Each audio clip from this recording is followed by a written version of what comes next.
এটা হইল আমগর পাড়ার পূজা, মিশনের পূজা।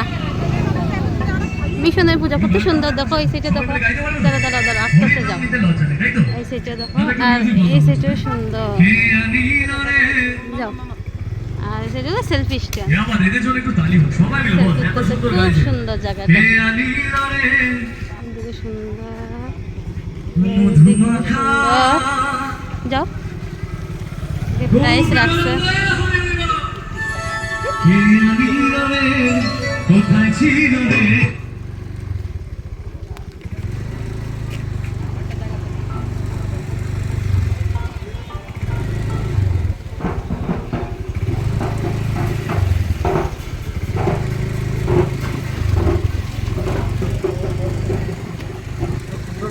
বহুত সুন্দর বানাইছে। এটা হলো লঙ্কা রামকৃষ্ণ মিশনের সামনে, মানে আমগো বাড়ির পাড়ার সামনে পূজা, যেখানে আমরা পূজা করি। এইটা